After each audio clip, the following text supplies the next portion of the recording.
povo que guarda os seus mandamentos, uma reforma o quê? Alimentar.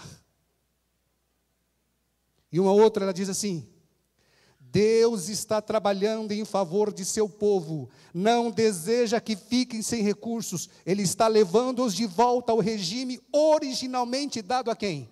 Ao homem, onde? No Éden. Olha, uma outra coisa interessante que eu quero partilhar com vocês. Dr. Fernando Lucchesi, um médico aqui de Porto Alegre, ele disse que os paradigmas do século 22 e os paradigmas do século 21.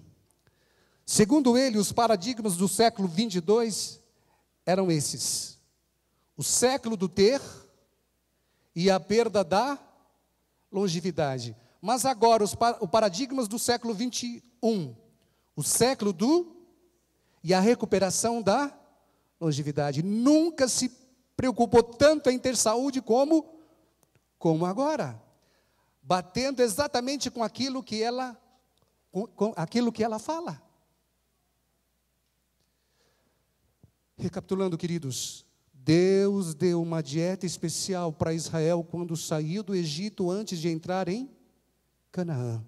Deus deu para esse povo remanescente, antes de entrar lá, Ele deu uma dieta especial. Raciocine sobre isso. O que nós estamos fazendo para fazer parte disso? Pense em relação a isso daí. Outro tema que ela toca, gente. Uma nova encíclica papal foi feita no dia 7 de julho de 2009. O Papa Bento XVI, o jornal dizendo, pediu nesta terça-feira, 7 de julho 19, que uma autoridade política mundial ordene a economia mundial e que haja maior regulação governamental das economias nacionais para tirar o mundo da atual crise e evitar que ela se repita. O que é uma encíclica? É a mais elevada forma de documentos papais, pela qual se apresenta a mais clara indicação a 1 bilhão de católicos do mundo, bem como às pessoas de outras religiões, sobre o que o Pontífice e o Vaticano pensam sobre determinadas questões morais e sociais. Olha o que ela disse no livro Grande Conflito, página 580. Sobre ele: a história testifica de seus esforços, astutos e persistentes, no sentido de insinuar-se nos negócios das nações, e havendo conseguido pé firme, nada mais faz que favorecer seus próprios interesses, mesmo que seja com a ruína de príncipes e povo. Quando Ellen morreu em 1915, a igreja possuía 138.879 membros. Atualmente, a Igreja Adventista possui, espalhados em 208 países ao redor do mundo, num total de 230, segundo a ONU, 15.911.040 membros. Que diferença, não? A Igreja Adventista do Sétimo Dia possui a segunda maior rede de escolas particulares do mundo. 7.442 instituições de ensino, com 1.472.214 alunos. Na área de publicações, possui 63 editoras que publicam livros em 362 línguas. Possui também 168 hospitais, 433 clínicas e centros de vida saudável. 24 fábricas de alimentos, emissoras de rádio e televisão. Por que eu fiz questão de apresentar isso? Porque aquele movimento pequeno que começou em 1844, Ellen White não teve ligação nenhuma na formação das doutrinas de nossa igreja, pois a base é a Bíblia. No entanto, na administração e formação de nossa identidade denominacional tem papel preponderante. Não seríamos o que somos sem um espírito de profecia. Em outras palavras, me perdoe, é impossível ser adventista do sétimo dia e não aceitar o dom profético. Não tem como. A estrutura que nós temos hoje, a nossa visão doutrinária, a base dela é baseada unicamente na Bíblia. As 28 doutrinas que nós temos, elas foram tiradas da Bíblia. Ellen White não participou disso, mas ela participou nessa formação desse povo, na estrutura que nós conhecemos agora. Nesse sistema todo que você já viu, que você conhece. Desde a escola sabatina, conselho sobre escola sabatina, o livro Educação, conselho sobre saúde e regime alimentar. Tudo o que você precisar, quer um livro de autoajuda? Mente, Caráter e Personalidade, volume 1 e volume 2. Tudo o que esses grandes gurus falam, ela também fala. E ela já falava isso há mais de 100 anos atrás.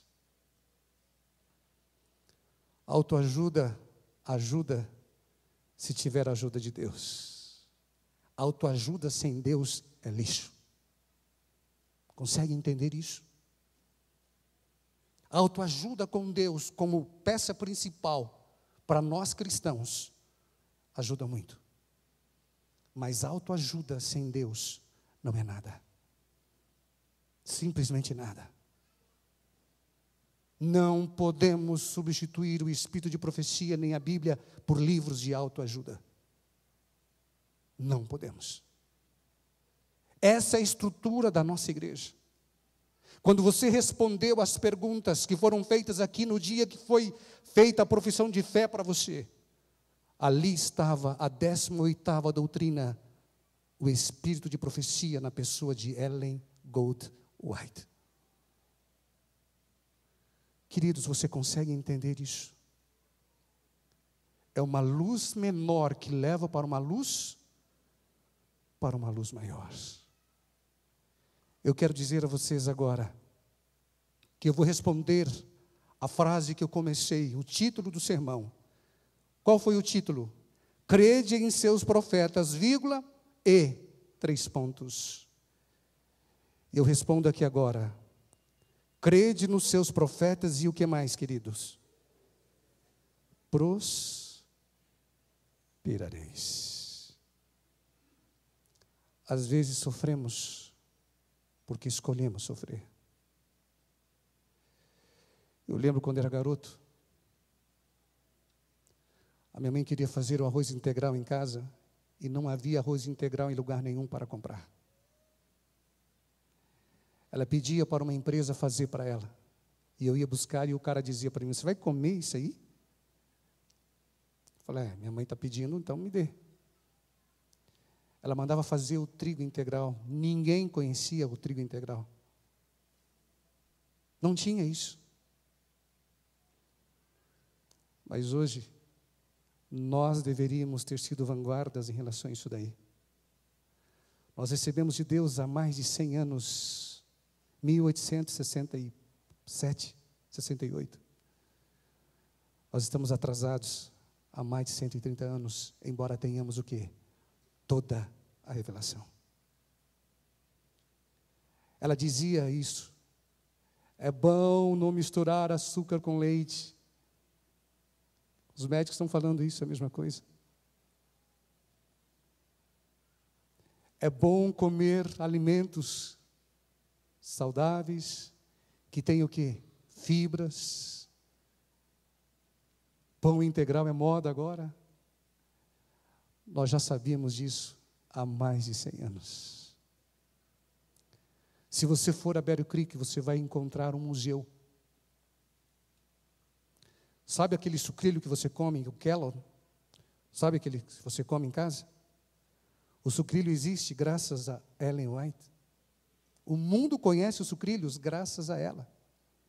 Se você for lá, Você vai entrar no museu deles, eles passam um filme, e lá eles agradecem a Ellen.